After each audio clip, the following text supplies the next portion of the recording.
राष्ट्रीय अध्यक्ष बड़े भाई माननीय विनय रतन जी से अनुरोध करूंगा कि वो आए और यहाँ बैठे हुए समूह को संबोधित करें। मान्यता की आभार आपका इतनी जल्दी समझ देने के लिए। शुक्रिया सभी क्षेत्रवासियों का।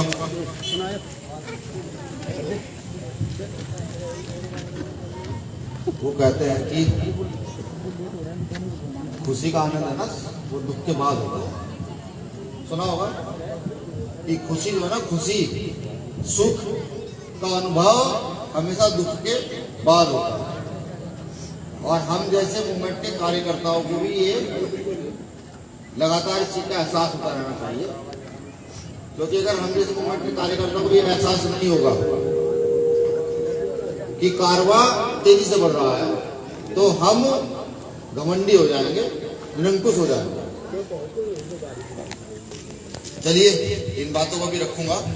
तथागत गौतम बुद्ध, संत शिरोमणि सतगुरु रविदास जी, भगवान वाल्मीकि, संत कबीर, गुरु नानक देव, घासीदास, या वो तमाम संत जिन्होंने भारत की सरजमीन पर पैदा होकर के भारत में समता समानता की बात की, एकता अखंडता की बात की, ऊंच नीच की भावना को खत्म करने का काम किया। ऐसे तमाम संतों गुरुओं को नतमस्तक होता हूँ, नमन करता हूँ। आरक्षण के जनक छत्रपति साहू जी महाराज, मेरे अंदर एक कमी है, जो लोग खासतौर से यहाँ बैठे हैं उनको मैं बता दूँ। मैंने भी मेरी सुन ली है, कुछ दूर खड़े सुन रहे होंगे।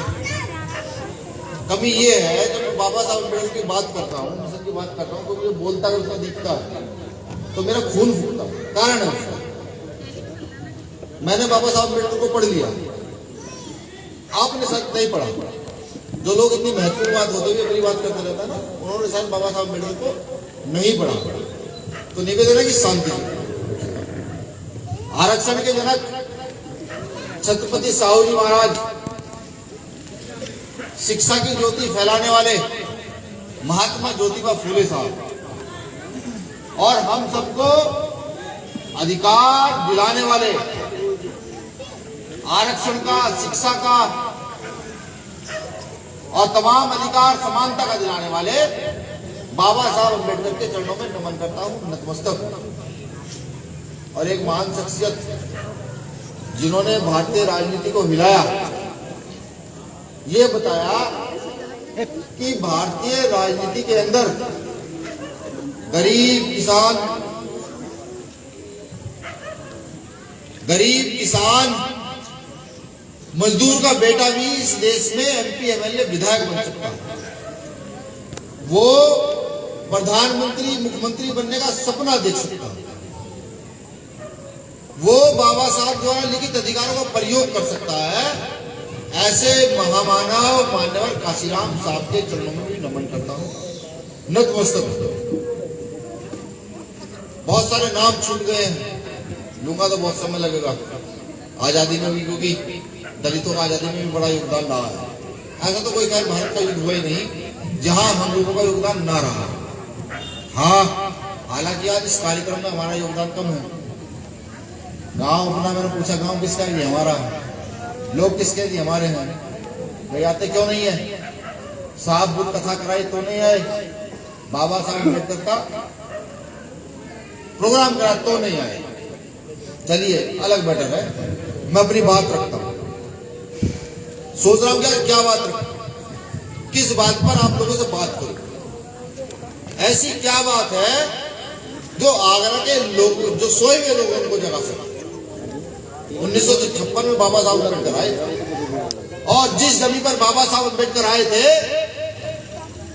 उस जमीन के लोगों को मैं नहीं जगा सकता, ना भी वाल्मीकि का कोई कार्यकर्ता जगा सकता।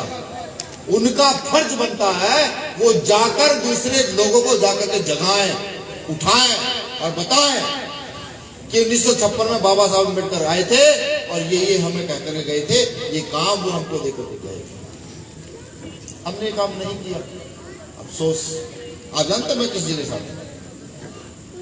आप ही के पश्चिम उत्तर प्रदेश में पड़ता है जिला सहारनपुर। कौन सा जिला? सहारनपुर। जोर से बताइए। जैसे बाबा साहब अम्बेडकर आए थे ना, मेरे जिले में बाबा साहब अम्बेडकर गए, मैं शायद पैदा हुआ था नहीं होता, मुझे नहीं पता।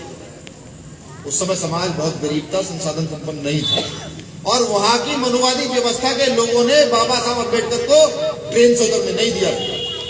मुझे बताया, मेरे पूर्वजों ने मुझे बताया कि यहाँ की मनुवादी व्यवस्था के लोगों ने बाबा साहब अम्बेडकर को ट्रेन से उतरने नहीं दिया। और जब से मैंने वो सुना, पता लगा, तो पढ़ किया था कि बाबा साहब अम्बेडकर की सबसे बड़ी चिंगारी अगर अब उठेगी इस सदी में, तो सहारनपुर के यूपी के पश्चिम उत्तर प्रदेश के सहारनपुर से उठेगी। और इस चिंगारी को इतना बड़ा किया, वो जिनसे लड़ाई रही है ना सदियों से, जिनसे लड़ाई रही है आरएसएस की संघीय व्यवस्था के लोगों से, उनके नाक में नकेल डाल दी, नाक में नकेल डाल के ये कह दिया गलत करोगे तो बीमार भी खड़ी है। इतनी बड़ी चिंगारी खड़ी कर। सवाल है,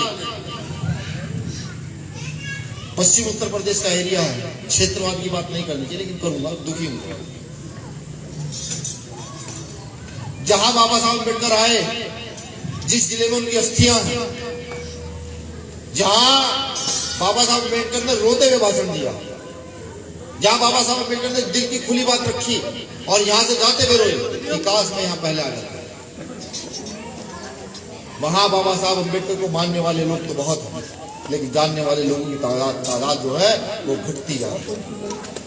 और जिस जिले के लोगों ने बाबा साहब अम्बेडकर को उतरने नहीं दिया, उस जिले में बाबा साहब अम्बेडकर को मानने वालों की भी और जानने वालों की तादाद इतनी बढ़ती जा रही है कि पूरे देश में ये सिर्फ क्षेत्रवाद की बात मैं इसलिए कर रहा हूँ, ये ग्रामीण क्षेत्र है, और अगर यहाँ बाबा साहब की बात नहीं समझा सकते, जो पढ़े लिखे मेरे युवा हैं या जो यहाँ भीम आर्मी की टीम है, वो एक एक बहन को जाकर बाबा साहब को नहीं समझा सकते, वो भाई को जाकर बाबा साहब को नहीं समझा सकते, तो उनका काम करना बेकार है। ये नीला गमछा गले में डालकर घूमना बेकार है, बिल्कुल बेकार। याद करो ना, वो जब बाबा साहब अम्बेडकर ने 26 जनवरी सन 1950 को, माफी चाहूंगा, संविधान कब बनकर तैयार हुआ था?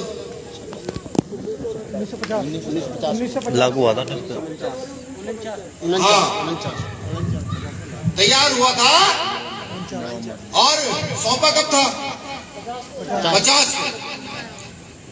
जब संविधान को सौंप दिया, सौंपने के बाद भी बाबा साहब अम्बेडकर ने एक बात कही थी, कोट बाबा साहब अम्बेडकर ने कहा था कि आर्थिक गैर बराबरी तो शायद मैं भर चला हूं, लेकिन माफी चाहूंगा, राजनीतिक गैर बराबरी तो शायद मैं भर चला हूं, लेकिन सामाजिक गैर बराबरी और आर्थिक गैर बराबरी अभी इतनी जल्दी इस देश में मिटने वाली नहीं। हम सिर्फ अंधेरे में सोने वाले लोग। आप जानते हैं, आपके घर की रोटी, आपके तन पर कपड़े, ये मैं यहाँ खड़ा हूं, ये मंच लगा हुआ है, ये जो बिल्डिंग है, मकान बने हुए हैं, ये किसी शख्स की देन है, ये किसी ईश्वर की देन नहीं है। ये कहता हूं ये भगवान की देन है, नहीं, ये किसी की देन है। आपकी आजादी किसी की देन है तो डॉक्टर बाबा साहब अम्बेडकर की देन है, सिर्फ वो किसी की देन है। जिस कारवां को डॉक्टर बाबा साहब अम्बेडकर कई हजार साल की गुलामी को तोड़ दिया, जानते हैं 26 जनवरी 1950 में बाबा साहब अम्बेडकर ने संविधान प्रसिद्ध कर दिया, तो बाबा साहब अम्बेडकर मुस्कुराए थे। किसने क्या अंदाजा लगाया, क्यों मुस्कुराए थे? मैंने जो अंदाजा लगाया इतिहास पढ़ के, तो मैंने ये अंदाजा लगाया, वो जो गुलामी कई हजार साल के लोगों की सीट पर बैठी हुई थी, तो बाबा साहब अम्बेडकर इसलिए से होंगे कि आज मैं अपने लोगों को आजाद कर चला हूं। जिस दिन ये जागेंगे, ये अपनी सत्ता खुद स्थापित कर देंगे, इसलिए बाबा साहब अम्बेडकर हंसे होंगे। लेकिन ऐसा नहीं हुआ, ऐसा नहीं हुआ। 5000 साल की मनुस्मृति के राज के बाद, गौर से सुनिएगा सब लोग, दूर तक सुन रहे हैं मुझे, 5000 साल की मनुस्मृति को स्थापित हुए होने के बाद 5000 साल बाद बाबा साहब अम्बेडकर संविधान रूपी ग्रंथ लिखकर उस मनुस्मृति को जला देते हैं, उस मनुस्मृति को जला देते हैं। और उनके लोग, बाबा साहब अम्बेडकर के लोग इतने निकम्मे निकलते हैं कि सन 2019 के अंदर, 19 या 18 संविधान जला, सन 2019 के अंदर दिल्ली की संसद में भारतीय संविधान को जला देते और चुप रहते हैं। निकम्मे नहीं है। सोचिएगा मन से, सब लोग सोचेंगे, नहीं जहां पर सुन रहे हैं, क्या हम निकम्मे नहीं है? 5000 साल में जिस शख्स ने हमारी गुलामी काटी हो, गुलामी का मंत्र दिया हो, उस मंत्र को हम 70 साल में चलवा देते हैं। निकम्मे नहीं। आज क्या नहीं हो रहा? आज नहीं हो रहा। बाबा साहब के द्वारा लिखित संविधान पर अधिकार प्राप्त कर आरक्षण के आधार पर कितने एमपी, 100 से ऊपर ज्यादा एमपी बैठे हुए हैं संसद में। 132 131 एमपी बैठे हुए हैं। 131 कन्फर्म इसलिए करता हूं, मुझसे गलत ना निकल जाए। कल मीडिया के लोग ये ना कहने भाई ये राष्ट्रीय साहित्य की जानकारी नहीं है, इसलिए कन्फर्म कर देता हूं। 131 बैठे हुए हैं। क्या बलात्कार की संख्या समाज पर कम हो रही है? क्या जमीन नहीं छीनी जा रही है? जो बुलडोजर चल रहा, जाकर पता तो करो किन लोगों पर चल रहा है। संगठन में शक्ति है, संगठन में शक्ति है। ये मैं नहीं कहता, ये पूर्वज लिख करके गए हैं। लेकिन हमारा संगठन टूटा। अब एक कहानी की ओर आपको लेकर के चलूंगा। चंद्रगुप्त मौर्य को कितने लोग जानते हैं? हाथ खड़ा करके बताइएगा। हम उन्हीं के प्रणाली के, उन्हीं के वंशज हैं। चंद्रगुप्त मौर्य के बाद लगातार राजाओं की लाइन लगी। बौद्ध राजाओं की, तथागत बुद्ध के मानने वाले लोगों की लाइन लगी। सम्राट अशोक से लेकर 10वें राजा हुए राजा भरत। ये भी मैं नहीं कहता, ये बाबा साहब अम्बेडकर ने लिखा अपने बाग में। 10वें राजा हुए राजा भरत। उस राजा ने, हमारे राजा ने मात्र और मात्र गलती एक की, दूसरी गलती नहीं की कि पुष्पमित्र शुंग नाम के ब्राह्मण को उसने अपना सेनापति बनाया। और उस पुष्पमित्र शुंग नाम के ब्राह्मण ने वो हमारी कई सौ साल की सत्ता एक झटके में खत्म कर डाली। एक झटके में हम लोग को गुलाम कर डाला। वो इतिहास जानते हुए, उस इतिहास को समझते हुए अगर मेरा समाज सो रहा तो हम जैसे लोगों के लिए मर जाने की बात है कि हम अपने समाज को नहीं जलाना। तैयारी कीजिए, तैयारी कीजिए।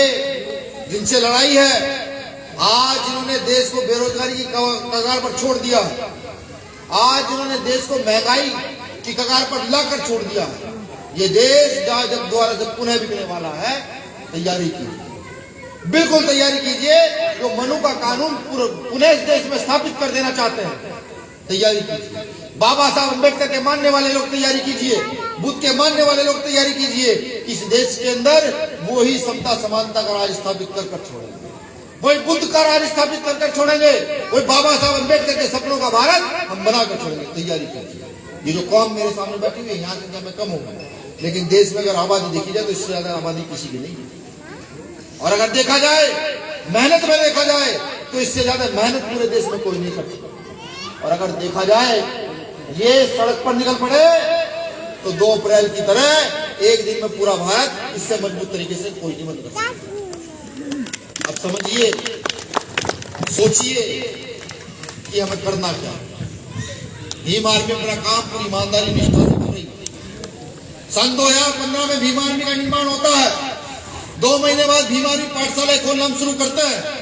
और सहारनपुर, मुजफ्फरनगर, शामली, जमुनानगर के अंदर हम 600 से ज्यादा पाठशाला खोल देते हैं 4 महीने में। उन पाठशालाओं का प्रभाव ये पड़ता है, पाठशालाओं में अकेडमिक शिक्षा देते हैं और अपने छोटे छोटे बच्चों को फूले साहब अम्बेडकर पढ़ाते हैं, महात्मा बुद्ध को पढ़ाते हैं, छोटे छोटे बच्चों को। जब हम ये काम मात्र 6 से 8 महीने में कर सकते हैं, चंद लोग कर सकते हैं, तो सोचिए ये इतना बड़ा समाज जो मेरे सामने बैठा है, ये अगर ठान ले और सिर्फ 1 महीना मूवमेंट के काम के लिए निकल जाए, तो क्या बाबा साहब अम्बेडकर का फोटो के साथ साथ मानने वाला, जानने वाला हर घर में पैदा नहीं हो जाएगा? बिल्कुल हो जाएगा। तो पुनः भीम आर्मी वही काम स्टार्ट कर रही है। खोलिए भीम आर्मी पाठशालाएं। जो भाई पढ़ा लिखा हो, जो मेरी बहन पढ़ी लिखी हो, वो शाम को बच्चों को इकट्ठा कीजिए, जहां जगह मिले। ये घर पढ़ा तो यहीं पढ़ाइए। 1 घंटा अकादमिक शिक्षा दीजिए और 1 घंटे को फूले साहब अम्बेडकर पढ़ाइए। बताइए बाबा साहब ने क्या किया, फूले साहब ने क्या किया, पेरियार साहब ने क्या किया, तथागत बुद्ध ने क्या किया, ये पढ़ाइए। ये परिवर्तन यहीं से स्टार्ट हो सकता है। अगर आप ये समझते हैं कि नहीं, ये कहीं और से स्टार्ट होगा, कोई मंत्र आप पर फूंक दिया जाएगा, कोई पानी आप पर छिड़क दिया जाएगा और आप उन्नत हो जाएंगे, आपकी स्थिति बदल जाएगी, तो भ्रम में मत रहिएगा। शास्त्रों में साफ साफ लिखा है कि शूद्र और महिला को कोई अधिकार नहीं है। मनुस्मृति में साफ साफ लिखा है, शूद्र अगर मंत्रोच्चारण कर ले तो जीवा काट ली जाए, और अगर मंत्रोच्चारण सुन ले तो कान में शीशा पिघलाकर डाल दिया जाए। ये मैं नहीं कहता, ये लिखा हुआ है। ये जो मेरी बहनें आज खुले मुंह करके बैठी है, अगर मनुस्मृति का राज होता तो अब तक ना जाने के साथ क्या कुछ हो चुका होता। शायद जिंदा जला दिया जाता, शायद दफना दिया जाता, या फिर कहीं और भेज दिया जाता। तो अपना समय मत भूलिए। अपने खून के, जो हमारे खून के अंदर शौर्य रहा है, राज करने की क्षमता रही है, उसको याद कीजिए। वो याद करनी पड़ेगी, बिल्कुल करनी पड़ेगी। जब उड़ीसा में किसी बेटी के साथ गलत होता है ना, तो पूरी रात नींद नहीं आती। जब न्याय साथी की हत्या हुई थी, पूरी रात सो नहीं पाए, सिर्फ ये सोच करके इतने अधिकार बाबा साहब अम्बेडकर ने दे दिए, आज मेरे समाज पर भी अत्याचार क्यों है? एक बार कंधा मजबूत कर दीजिए, खड़े हो जाइए साथ मिलकर। दो ही बातें होंगी, या तो इस धरती से हम जैसे लोग चले जाएंगे, वरना दिल्ली की गद्दी पर नीला झंडा लगा। ये तो बात है।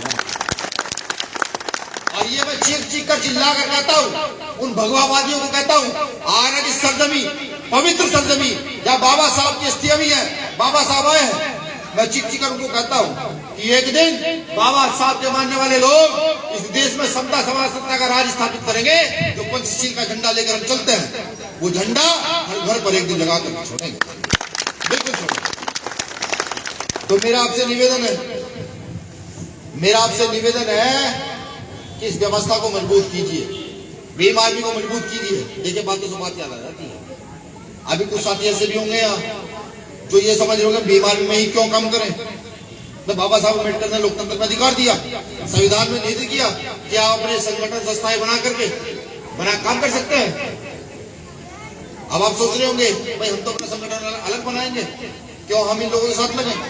ठीक, मैं भी कहता हूँ बिल्कुल बनाना चाहिए, लेकिन छोटे भाई का एक सवाल है, अगर भीम आर्मी से ज्यादा अम्बेडकरी मूवमेंट या शोषण के खिलाफ लड़ाई पूरे भारत में कोई संगठन कर रहा हो तो मुझे फोन करके जरूर बताइएगा। आपके फोन करने के 1 घंटे बाद बिना किसी को पूछे भीम आर्मी को उसमें विदा कर दूंगा, जो संगठन भीम आर्मी से ज्यादा मजबूती से लड़ाई लड़ रहा हो। और अगर ऐसा ना हो तो जितने छोटे बड़े संगठन क्षेत्र में चल रहे हैं, बाबा साहब अम्बेडकर के नाम से, तथागत बुद्ध के नाम से, गुरु रैदास, कबीर, नानक के नाम से, भगवान वाल्मीकि के नाम से, उन सारे संगठनों को जाकर बात कीजिए और कहिए कि अब हमारा मात्र एक संगठन रहेगा जिसका नाम भीम आर्मी भारत जाकर बात। आप लोगों ने मुझे